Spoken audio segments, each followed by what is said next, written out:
Hello guys, अगर आप लोग को मेरे वीडियोस पसंद आए तो मेरे वीडियोस को लाइक कर दीजिए, शेयर कर दीजिए, मेरे चैनल को सब्सक्राइब कर दीजिए। और वारियर सुप्रीम के पिछले एपिसोड के एंड में हमने देखा था कि बाइसा वो फिंक्शियर से बात करने के बाद फिर से सायरन के पास आ जाते हैं और आने के बाद बोलने लगता है कि वो तो एक जंगली बिल्ली थी, काफी बड़ी घमंडी बिल्ली थी, तो इसलिए उसे भगा के आ चुका हूं मैं, तो इसलिए उसके बारे में तुझे चिंता करने की कोई भी जरूरत नहीं। और मैंने सुना था कि वो पिज्जा रेस्टोरेंट के अंदर काफी सारे और भी तरह तरह के पिज्जा मिल रहे हैं, तो इसलिए चलो चलते, इस बार मैं तुम्हें खिलाऊंगा वो सारे पिज्जा को। और तभी काफी देर के बाद मास्टर सुआ के घर की तरफ, और उसी के घर के अंदर हमारा बाइसा ईजियान और उसके सामने मास्टर सुआंग बैठे हुए थे। तभी मास्टर सुआंग बोलने लगते हैं तुम दोनों आजकल कुछ ज्यादा ही गड़बड़ कर रहे हो, तो इसलिए मैंने इसके बारे में एक डिसीजन लिया, आपसे तुम दोनों यही बार बैठकर मेरे सामने ही कल्टिवेट करोगे। ये स्पेशली तुम बाइसा, तुम यहाँ पर आकर सिर्फ 2 दिन हुए, उसने भी तुम इस पूरी अकेडमी को हिला डाले हो, तो इसलिए तुम अभी से मेरे सामने से कई बार भी नहीं जाओगे। ये सुनने के बाद बाइसा बोलने लगता हाँ मास्टर सुआंग, अब जो कहते हैं मैं वैसे ही करने के लिए तैयार हूँ। ये बोलने के बाद बाइसा अपने मन ही मन सोचने लगता अरे बाप रे, अब मैं उस मिस्टीरियस बंदे के बारे में कैसे इन्वेस्टिगेट करूंगा। और उतना ही नहीं बल्कि मुझे वो डेलीगेसी क्लब वाला बंदा यानी वो यंग मास्टर जियान के ऊपर भी काफी ज्यादा शक है, क्योंकि मुझे ऐसा लग रहा है वो यंग मास्टर जियान इस अकेडमी के अंदर कुछ तो गड़बड़ करने के बारे में सोच रहा है। उतने में मास्टर सुआंग के पीछे 2 मास्क पहनने वाले बंदे आ जाते हैं। आने को बोलने लगता है कि मास्टर सुआंग आपको डिसिप्लिन हॉल के एल्डर बुला रहे हैं, और सिर्फ आपको ही नहीं बल्कि आपका नया स्टूडेंट बाइसा को भी, तो इसलिए आप दोनों वहां पर जल्दी जाइए। ये सुनने के बाद मास्टर सुआंग बोलने लगता है ओके डूड, नो प्रॉब्लम, हम अभी वहां पर जाएंगे। ये सुनने के बाद बाइसा अपने मन में सोचने थे ओके डिसिप्लिन हॉल,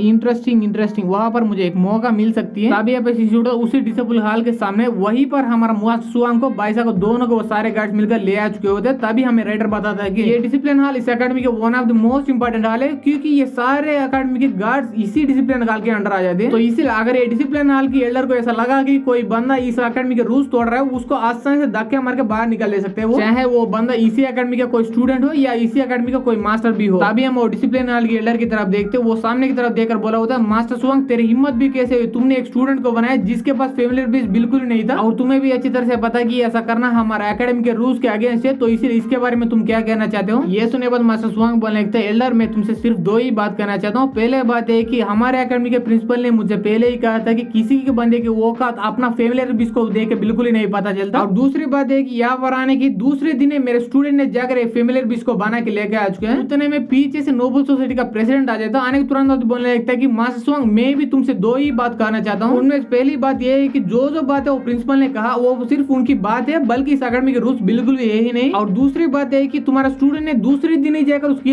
अंदर इतना कमाल का स्पिरिट बीज को लेके आया, वो भी अपना फैमिली बीज बना के, ऐसा कैसे कर पाया। ये सुने तुरंत बाइसा भी पीछे मुड़कर देख लेता, और उसे देखने के बाद ईजियान से माइंड टू माइंड पूछने लगता है कि ईजियान ये कमीना कौन है। ये सुनने बाद ईजियान बोलने लगता हाँ बाइसा तुमने सही सोचा, ये बड़ा कमीना है और यही नोबल सोसाइटी का प्रेसिडेंट भी है, और इसका नाम वू लियांग है। अब वू लियांग बोलने लगता है कि जब मैं बाइसा के बारे में सुना, उसके बारे में और भी पता करने के लिए मैंने एक बंदे को उसकी होम टाउन के तरफ भेजा था। तब मुझे पता चला कि ये बाइसा और कोई नहीं बल्कि यही मास्टर सुआंग का भतीजा है, और इन्फॉर्मेशन मुझे एक बंदा नहीं बल्कि उसी होम टाउन के काफी सारे बंदे दिए हुए हैं। इसका मतलब ये है कि मास्टर सुआंग और बाइसा को अपना स्टूडेंट बना के पूरी तरह से फेवरेटिज्म दिखा रहा है। अगर मैं गलत नहीं हुई तो एल्डर ऐसा भी करना हमारे अकेडमी के रूल्स के अगेंस्ट है। ये सुनने के बाद बाइसा थोड़ा चौक जाता है और बोलने लगता है क्या मैं इस मास्टर सुआंग का भतीजा हूँ, ऐसा बिल्कुल ही नहीं है। और वू लियांग की बात सुनने के बाद वहाँ पर सारे डिसेबल पूरी तरह चौक जाता है और बोलने लगते हैं कि अरे बाप रे, मुझे बिल्कुल ही नहीं लगा था कि मास्टर सुआंग ये तरह का बंदा है। ये सुनने बाद दूसरा डिसेबल बोलने लगता है कि तभी तो मास्टर सुआंग ने कोई भी टेस्ट रखे बिना ही बाइसा को अपना डिसेबल बना लिया। और ये सारे बात सुनने के बाद ईजियान अपने मन ही मन सोचने से तभी